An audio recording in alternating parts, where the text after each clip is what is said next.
Larceny Barrel Proof B524 is here. Now, to me, both the Larceny and Elijah Craig Barrel Proofs, with that A124 distinction, were both pretty spicy and relied heavily on that spice throughout the entire experience. Not saying it was a bad thing, but for Larceny Barrel Proof in particular, coming off the B and the C from 2023, it seemed like it went another direction and it wasn't nearly as balanced as those releases were. So it's time to see what Larceny Barrel Proof B524 brings to the table this year right now on the Mash and Drum.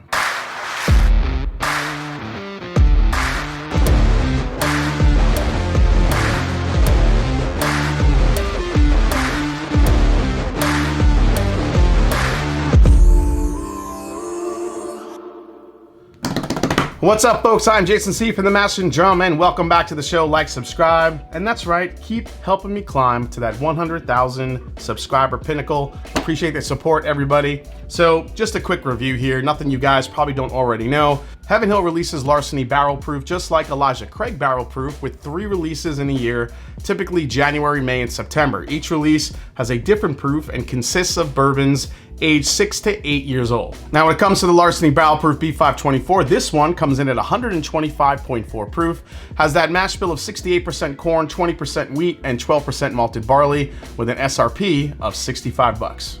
So we will compare this to A124 just to pick up those differences, but because we're gonna do that, I just wanna dive in and see what we get here. So here we go.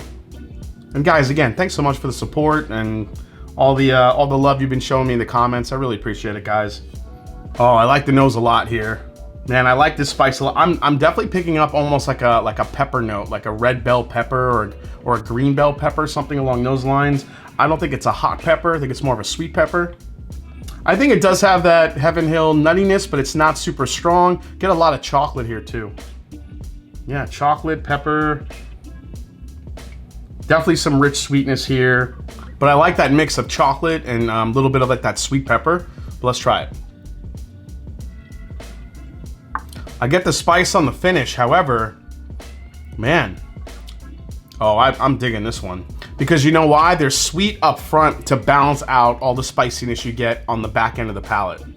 And that's where I think you get into some really, balance I think is important. Some people just want all spice, all sweet.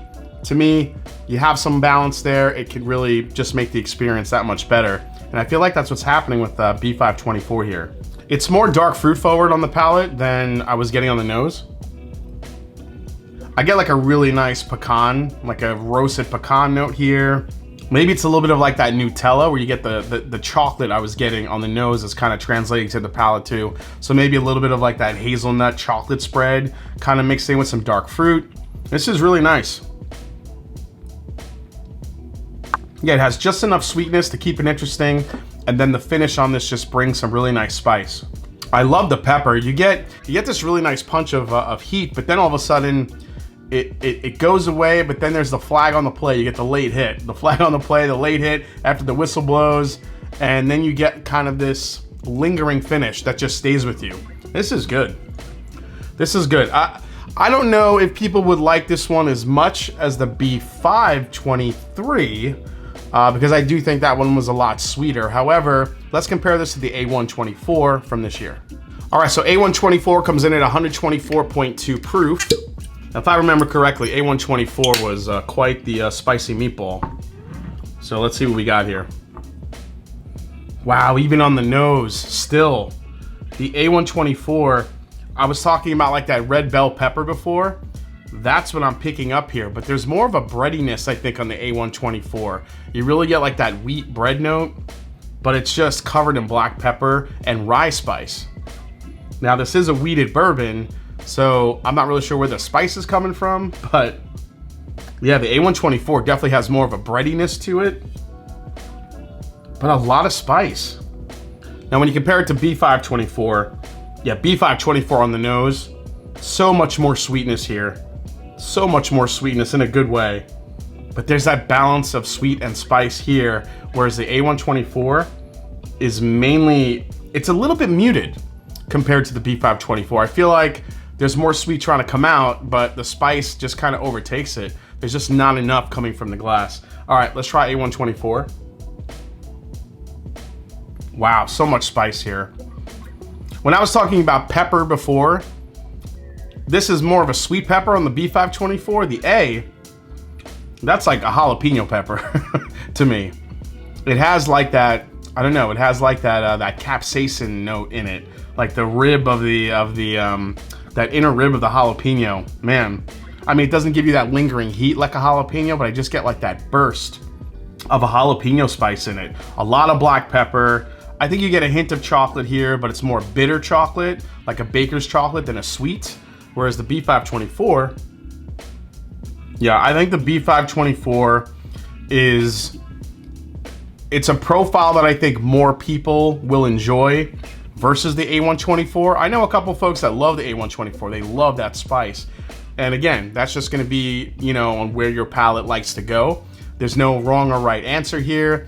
You know, as a reviewer, I just try to give you the best path forward in order to pick what you like and what you don't like. But I can tell you that the A124, if you love that spice, there is some of that in the B524. So I think you'll still like that. However, for those folks with more of a sweet tooth, I think the B524 also has some sweet. So a little bit of sweet, a little bit of heat, all wrapped up into this one. I think it's definitely a better release this year. So final breakdown. All right, final breakdown on the Larceny Barrel Proof B524. As far as price goes, $65 SRP. Resale market value, you don't see these too much higher.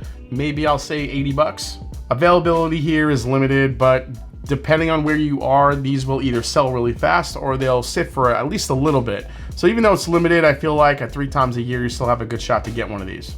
Again, it's a barrel-proof wheated bourbon that comes out 3 times a year. This one, I do think is better than the last one. I just like the balance more. So value here, I'll just say is above average. As far as most I'd pay, I don't think this is a batch that's gonna blow you away, but I do think it's a batch that if you are a Larceny barrel-proof fan, I think this one is a nice step up, at least overall from an experience standpoint, in my opinion, than A124. So for this one, I'm still not gonna go over retail. As far as alternatives go, the Rebel Cask Strength from Lux Row is gonna be a great alternative for this, but I really think that the Rickhouse Proof Ben Holiday Soft Red Winter Wheat is a great alternative to this. They're getting up to around the same age, 6-7 years old, and if you could find those in your area, they are absolutely great alternatives to this, and they're around the same price. And as far as I recommend, is a skip, a try before you buy, a buy, or a buy and back it up. I think this is good enough for a buy, especially if you're a fan of the Larceny Barrel Proof series. However, I don't think it's good enough that you'll have to back it up, but I do think it's a buy. I really enjoy this one. I like the balance of flavors. I love the long lingering finish on it. That's kind of what sold me on it. So yeah, for me, I don't think it's good enough that you have to run out and try to gobble up as many of these as you can. However, I do think it's good enough to grab a bottle and just enjoy it, especially if you're a fan of Larceny Barrel Proof. All right, guys, I hope you enjoyed this review for the new Larceny Barrel Proof B524. Hope you enjoyed it. If you did, hit that subscribe button below. Please hit the like button, and if you haven't yet, find me on Instagram. Let me know down in the comments if you've gotten this one yet, what you thought of the A124. Did you like that spice-driven flavor profile that it has? Did you like this better if you got this one if you compared it? Love hearing from you guys, and as I always say, it's not about the whiskey, it's the people you share with. Cheers, and I'll see you next time right here on The Master and Drum. Cheers, folks. This is pretty damn good.